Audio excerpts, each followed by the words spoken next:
we've seen a number of firm failures, but interestingly, you also see them in hot markets too. So, for example, this year we've seen 5 or 6 American law firms go under. In the UK, we saw Halliwell's fail, and then on an international basis, Dewey, a large law firm, fail. And you ask yourself, well, what's gone wrong?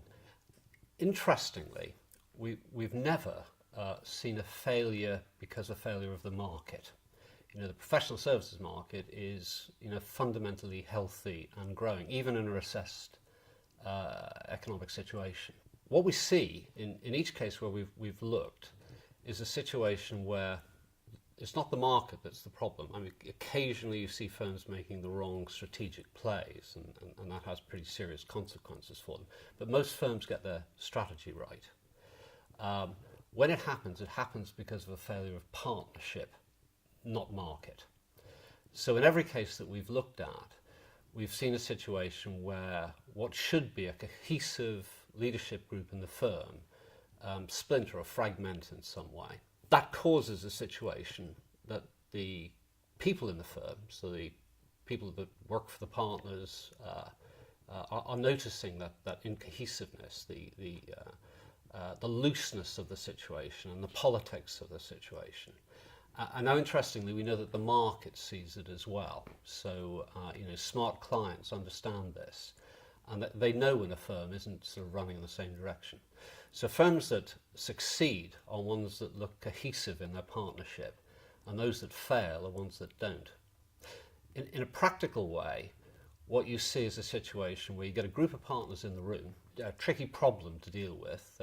They agree what to do, and then nobody does it, or because they're too busy, or because they've got other priorities, or they agree what to do, they say yes, and then a couple of them go off and gossip about it by the water cooler, and people notice that. And when they notice that the partnership isn't of one mind, they back away, and that's both the people in the firm and the clients as well. The key learning points around this are that the partnership has to look cohesive to the market and to its own people. So for me personally, it's one of self-discipline.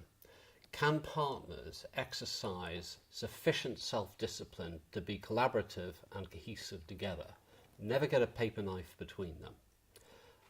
If they do anything else, the market notices, the people notice.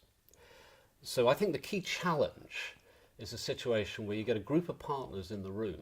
You argue, you debate, you disagree with each other, but in the end you agree, and then you commit, and you absolutely do what you say you're going to do. And you don't go and gossip about it, and you don't run off on your own. You stand together as a partnership, and in those situations, the market understands that you are cohesive.